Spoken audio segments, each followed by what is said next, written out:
prominent men, meeting in secret, who directed the course of civilization, are recorded in the writings of all people. The oldest is the Brotherhood of the Snake, also called the Brotherhood of the Dragon, and it still exists under many different names.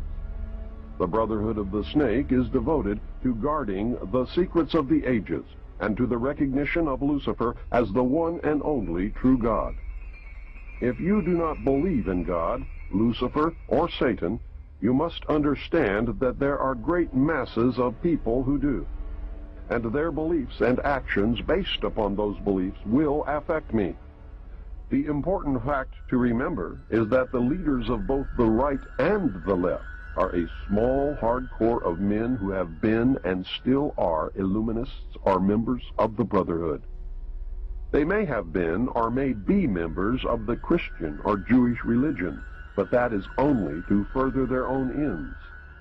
They are, and always have been, Luciferian and internationalist. They give allegiance to no particular nation, although they have used, on occasion, nationalism to further their causes. Their only concern is to gain greater economic and political power. The ultimate objective of the leaders of both groups is identical. They are determined to win for themselves undisputed control of the wealth, natural resources, and manpower of the entire planet. They intend to turn the world into their conception of a Luciferian totalitarian socialist state. In the process, they will eliminate all Christians, Jews, and atheists. You have just learned one, but only one, of the great mysteries. But now it had to change. Lucifer says we have to make sure that people, humans, get to believe that Satan and his angels do not really exist.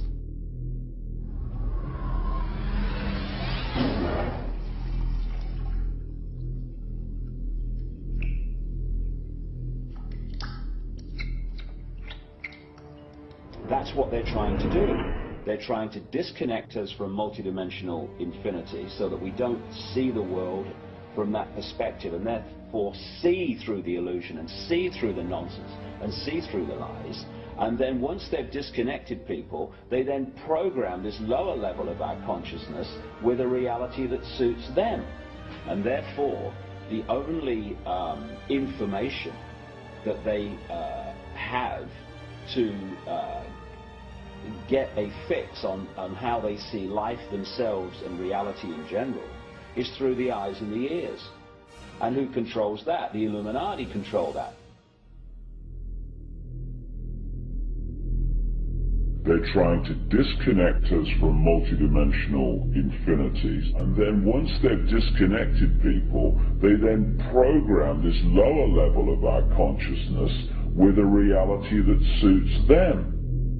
If there's a reality out there pertaining to any alien influence, we need to sort out the government misinformation and disinformation and mind manipulation techniques that they're using. I know for a fact that the plan is to make all of us feel totally helpless, that what's happening is beyond our realm to affect because we've been taken over by aliens, that our Independence Day is dawning. So beware of that. Understand that those criminals have been keeping information and technology from us under their blanket of national security. They are 25 years ahead of us at least. They're way ahead. So when they say, it's aliens, and they show us some incredible technology, don't fall into the trap of feeling totally helpless, that this is beyond our realm to affect. Superstition begins where knowledge leaves off. And they have been keeping knowledge from us for a long time. People have all kinds of belief systems. And I'm sure each and every one of you has various and different belief systems as well. I'm not saying that there's no such thing as aliens. That would be foolish of me to even say anything like that at all. But what I am saying is that it was my experience that these were people claiming to be aliens. about to destroy the sovereignty of nations, take away our Bill of Rights. The UFO thing is integrally tied into this in some way. I'm not exactly sure how, but if extraterrestrials are real, then they're controlling everything, believe me. If they're not real, they're being used as a threat from without to scare people into coming into this one world global unity of humanity in order to face that external threat. But in the process, we're going to lose. The ordinary man will lose. You need to understand, disinformation is deliberate deceit to hide other things. And so there's so much of that.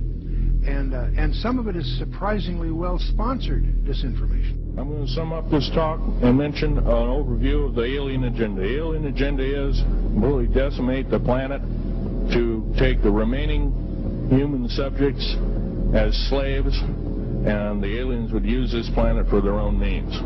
My question I'd like to ask is this: if the aliens have a 1,200 IQ, can speak all these languages, and are so powerful, what prevents them from just taking over? Well, it's a good question. We are an alien species to them, and our germs have a tendency to kill them. They're also a dying race, and they're in far worse condition than anybody with the worst case of terminal cancer. They are in need of us to some degree. And some of it is surprisingly well-sponsored disinformation. So I think my question is actually to Clifford Stone. You said that you had seen aliens on a craft that had crashed. I wondered if you could describe what they looked like. I could, but it would probably take a whole lot of time. The reason I state that, when I got out in 1989, we had cataloged 57 different species. You have individuals that look very much like you and myself that could walk among us and you wouldn't even notice the difference.